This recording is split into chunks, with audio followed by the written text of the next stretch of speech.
करी हौजिफाव अइना सिनाखिबा थबकतो पांथोकपा ngamdri हाइबा नति नोइबु कैदौ लेगे हाइबने नथिबों खक्तने नोइना चाबा फरिसे हप्ता अमगी मतम अइना नखोइदा पिखिबदु नोंगमा नोंगमा हाउखिबना था निरोम फाजिनख्रे नखोइगिसे अइबु उसिद्रिब्रो याम साउना खाबना हाइरकपने याम्बा अइखोइसु होनबा याबदि होनबने अइखोइना सिनबा प्लान खुदिमक फेल ओइबसिदा अदुबु अइखोइ तुमिना लेथोकपदि नते मतम खितंगदि पिबियो याम्बगी निंगबा सोइदना थुंगनजगे यारे मखा तारना नोइ नथिबों पांदबा मी ngakतने नखोइना उरिबसे पैसा खक्तने थबक अमा फावं थोकपा ngamदबा नोइदिने सिजखोने याम्बा नोंनिनि सिगी मनुंगदा याम्बगी अपामबदो सोइदना थुंगनजगे मदुफाव अइखोइदा मतम पिबियो फरे मसिदा मुक सोइरबा नखोइ आइगी खुदा हिंग्रे खंग सी हाइरमगा खाबदु साउना फोन थमके सोमदना फोन द लेंबीना ममा थाजगा वरी सानरे इबेमा नसादुबु कयाम कन्ना ngamदबनो नंगबु हिदाका अमता चाद्रबो लेंबीना इमा याम कन्ना ngamदबा नतेदा सुम इंगबसिदा लोकलायो खरा तौबने हेंद चिलागा डॉक्टर दा हेक चलो होय इबुंगोदे ऑफिस चतखिबा नट्रो होय चतखि इमाना हाइदोबा हाइबो खना चैनदना नंगसि जानना ज्ञान ताना लेमिनौ सिदने नंगी युमदा लेरिंगाइगे हुत फेतो अदुददि यारोइको नपुरोइबना हाइबो वादा अवाय अखुम तौगनो इमा आइसु लोइना खंगि कैदोगे नंगी खंगि हाइरगा हेक लेथोखिबदा अमा हेक्ता तौबदो अदुदने इमाना पाखलिबसे अखोइ मागी ngang haukradi non stop ta ngang basa onthokna haina khije haima aina ngang libase nangbu phanaba ngaktani ne aduga mana nanem nakugi seba gado phajana tawko leikai mina mamit na do thabak amata tawba yade leikai mina macha mama wara pa matamda lembigi matau tamjaune haina haluko phani naja imagi athangi tukjaro kainungi phone tawjarubano do hegyew he ऐसा पिक्ता पीबा अंगांग मचादु मंगाइरे बासन थादरिसे मसिबु कमाइना ngang सिगे इमा नचालुइना खंगी यमगी मवमना करी करमबलि चचतकनि हाइबदो इमा होइगी इज्जत सोंगनबा थबक मता नचा खक तौरुई अदुनिदना फरे पोथाजरो इमासु यमगी थबक खरा लोसिलुखिगे नसादो हेंजिलादि पाव हेक्ता हाइरो इमा लासु लाके होय थाजना अदुदे इमा मुक थमलेको फोन थमख्रब मतुं लेंबीदो का अदुदगी थोलक्के तौबगा लेंबीगी फोन द तत्तना कॉल तौरकपा नंबर खंगदबा अदुगी कॉल लाई लेंबी ngayhak wakhal khanduna lei e sigi number sibo aingonda tattana sanarakpa number do natrane kanano karinu su khangde hanjin phone tawresina kaigina ngasidi chap chaba maga khangtoge matungda amuk hana tawruktanaba phone du miss call ta kidore khanduna fat pai khale hello kanano kimta khumlakte tumina adum lei aina hangise somdane call tawbirei se kanano kana pambano phone tawraga tumina sumlei risibu naroga thoktabro limbina wa haiba hek loibaga call du fat kak thatke kaino tawrisiba call taraga wasu ngangang hekta thamkrisiba aibu tawsilaga hanglasirane asengba madi khangtoge sumaina sum toina disturb tawlei du sarukpudi lembina amuk hanna call du tawi adubu switch off hairei e pura sidi kainomnine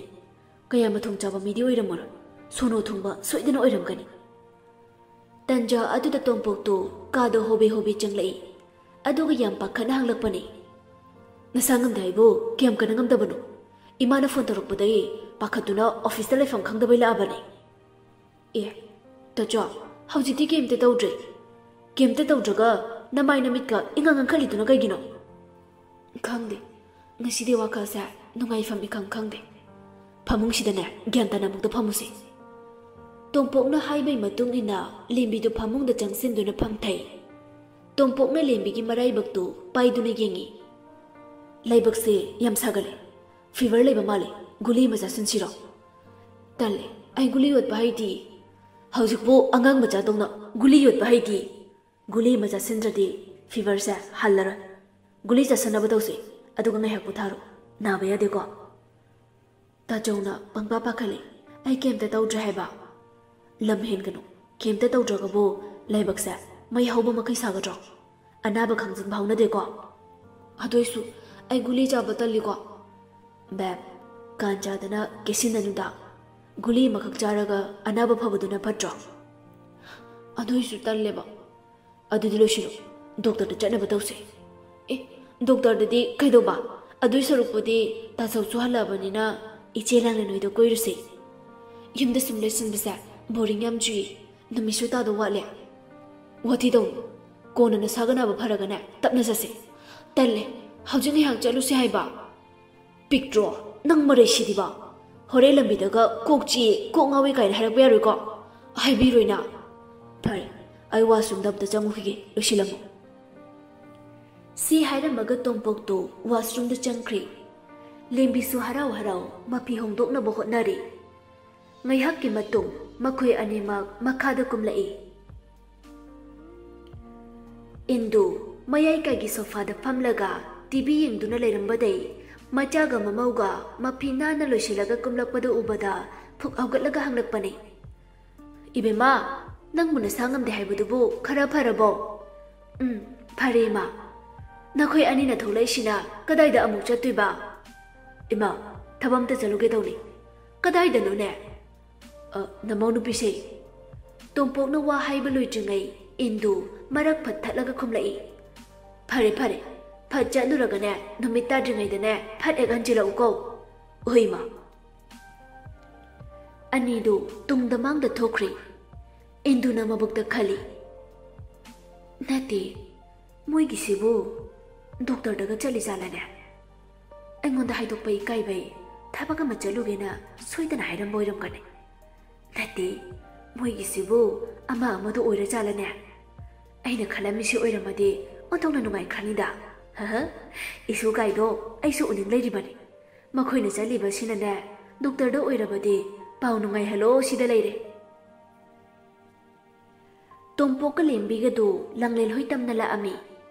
गारी मनुंगदा लेंबिना तजो कैदरगे तुमि लेरदे कैसुम तौदि वखल मखनबा मालिदा office दा problem खरा लाकबा अदुगी सुम खलंबने कैदरगे हाइसे कोना तमना हाइरगे हनुबा माइपोंबा अदु फाउ इंगोंदा हाइनिंगदबा अदुइ नतेबा नंगोंदा मथा साहनिंगदबा असुमना worry साना साना गाड़ी थौदुना लाकपदा खंगौदना तोंपोक ओगी गाड़ी ममांगदा Bolero अमा फटलौना फाइजिनदुना खामलाई थौरंबा गाड़ी दो तोंपोकना ब्रेक खंफा फादुना खामी अदुगा गाड़ी की थोंदो हांगदोक्तुना याम साउना कुमलकपनी ओय कई नुंगाइतबले नोइना लंबिदा थचले इसा बोलेरो अदुदगी नुपा अहुम मरी कुमलाई नुपा सिंग अदुगी मरकता अमना हाइरकपनी मतम कुइना गाइरकपा तंजा अमा ngasidi phangledana nanguma huinaw amana lotana kayam kuina lotkane ngasidi aikhoi gi khudage nanthoktuna chinba ngambre yengi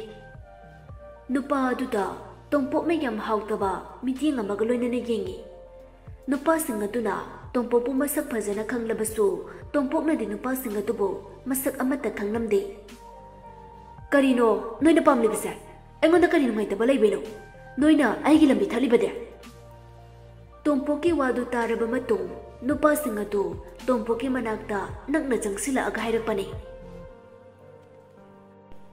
मरमदो खंगिंबो नत्रो अदु ओइरदि खंगनबा तारे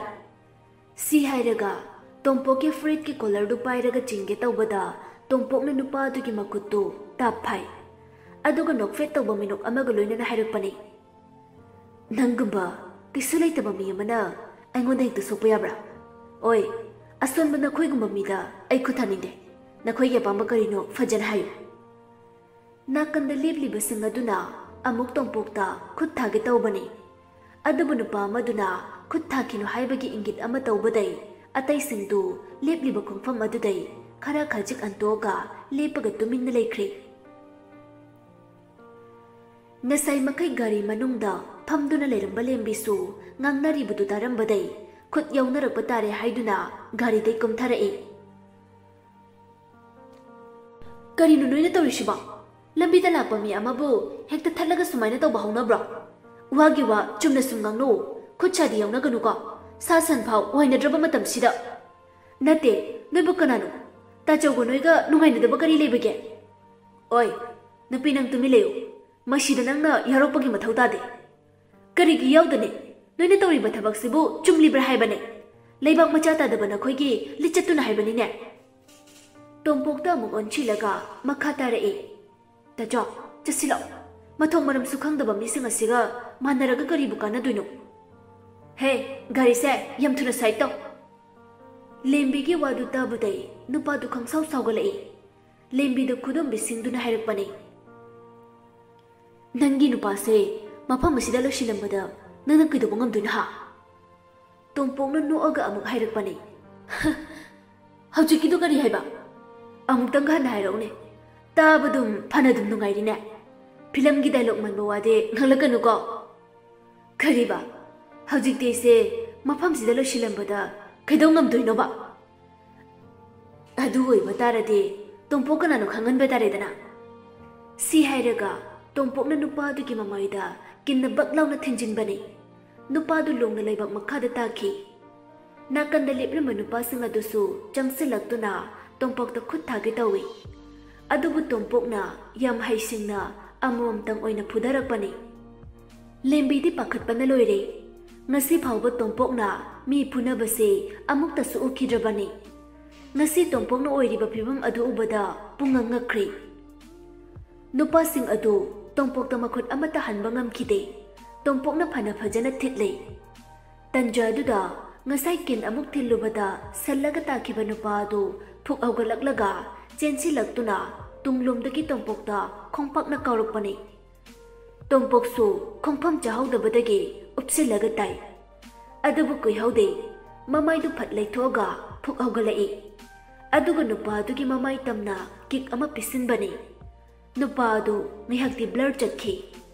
tompok na amuk changsilaktuna nupa dugi ngakthi chappaga mamai mamit khangdaba makai kinna pangthinda thinjeli leptuna leiramba lembi du sinaba tare khanduna chensilaktuna tompok pu khamdokpani adubu upai lekhide tompok ki asawbani hinman khibana nupa du hatu oge haipa phau khankrabani tanja duda gypsy ama makhoina phunariba mafam adu da thaujilai gypsy adu atai kanagi natte tompok yam luna tinaba esai rajin gini kamando khara kumtharaga tompok pu phajili rajena itaw amuta tathogose tompok sor thabe thabe holaduna makhoi gumba kesuli taba mana aingonda usitaba yabra ai bu khangana ngasidi ai gi goncha chapchana khangange makada bathabakti aikona thokpa tawrage itaw de mafam sida mataw karamna kanana pau piraino lembina phone tawrokpane phare kona muk thengnase ai kidang thure itaw su yumdhan biru makada bathabakti aina phana baselage aingonda kari nungai taba leibana khangde itaw na maram singdo phajana hangtoga pau pibiro okay aina phana baselage ai le ringai da itaw do moina usitaba yabra oi apawo sabasing gai da hapkalo yam nei ba sabasing sa aina muk neige rajen su nupa singa du puduna chatkre lembina tacha sokpro hero na bu sokpa hongna bro lembi peri peri tawdaga haire hauji ki nupa sing do kananu tajauga kainu ngai na da balai ge ba korino nang na mu peri duna aisu nupa sing do masak amta khangde ngasina hanbani moiga theina basu tacho yumda halasi ayam pakhale ba e kaigi pakhalino moi ngai gonda kaido bangam doino haujitti itawna puraga chatkradana marido phajana tenjarane masi pumnamak aina thokan bane aina tachauda sase hairamdradi si thoamoi ngasi dei tachau mapanda amta thokpa yarara ayam pakhatleba tachau du yangsinba mi yam leire mapan thoktradi mi siroito tachau ꯀꯔꯟ ꯉꯥꯡꯅꯨꯕ ꯃꯤꯅ serious ꯑꯣꯏꯅ ꯍꯥꯏꯔꯒ ꯐꯥꯒꯤ ꯍꯦꯛꯇ ꯇꯥꯊꯣꯛꯂꯛꯑꯦ ꯌꯨꯝꯗ ꯍꯜꯂꯁꯤ ꯏꯆꯦ ꯂꯥꯡꯂꯦꯟ ꯍꯣꯏꯗꯒ ꯀꯣꯟꯅ ꯆꯠꯂꯁꯤ ꯂꯥꯛꯑꯣ ꯄꯥꯈꯠꯆꯥꯎꯕꯤ ꯏꯕꯦꯝꯃ ꯄꯤꯛꯇ꯭ꯔꯨ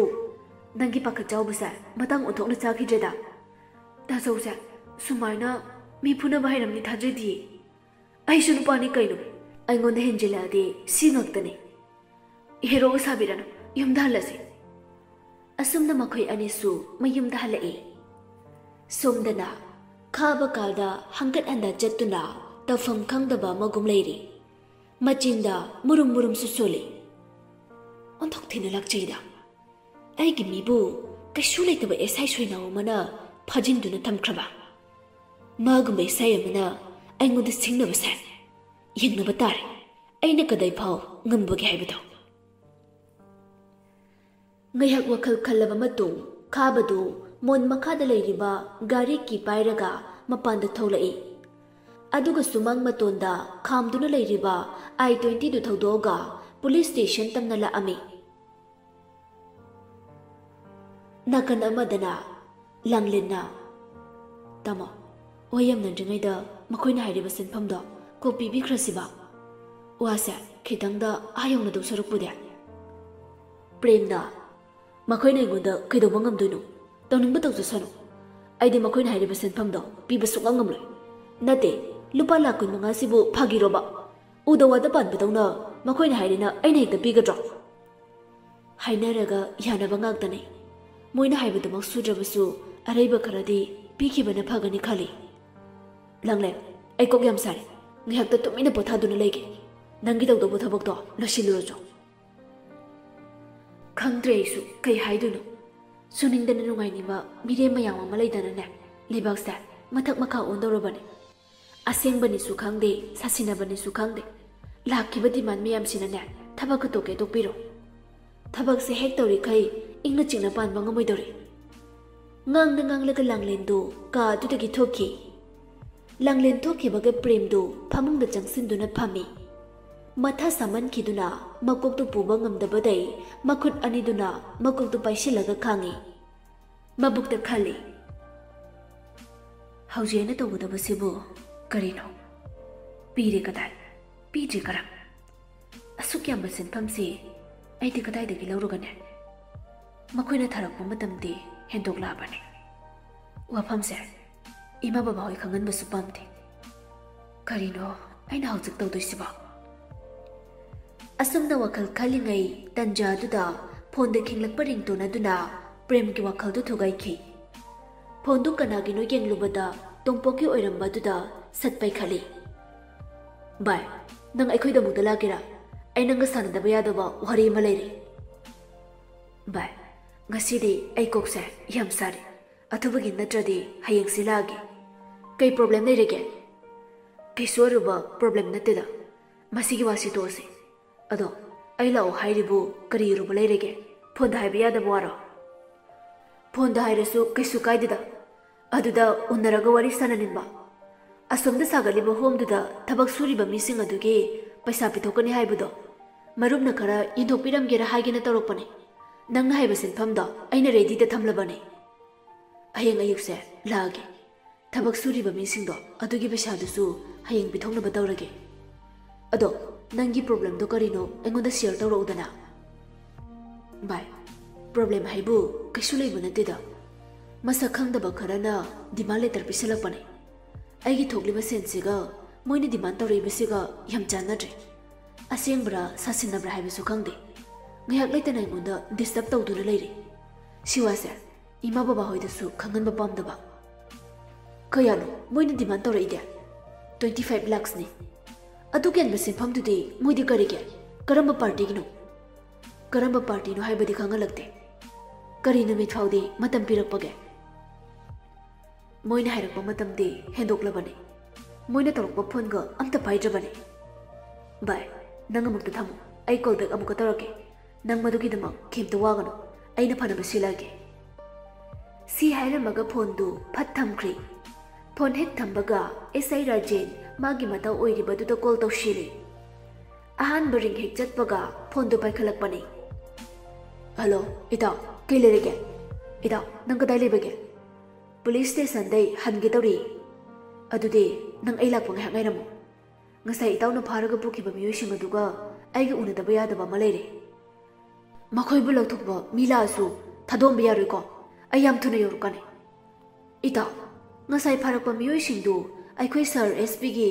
imung manungi miyoising oramdana thadokhrene osh si hairamaga tompokna phone du phat kak thali ka adu da ngai hak hangat anda chatlaga wakhal ngai hak khali hawjikta ai bab tare makhoina ibubada haikhiba wasing aduna de ai simaru prem oiraboi ningdana haikhiboire khangnidana moina kaidau ngambagi haibado karigi diman maram jadana makhoina diman pangtong toba yabro thabakti suningdaba mina pisa pairaga leiba ngamdaba singase para amadi tambiba mathau tare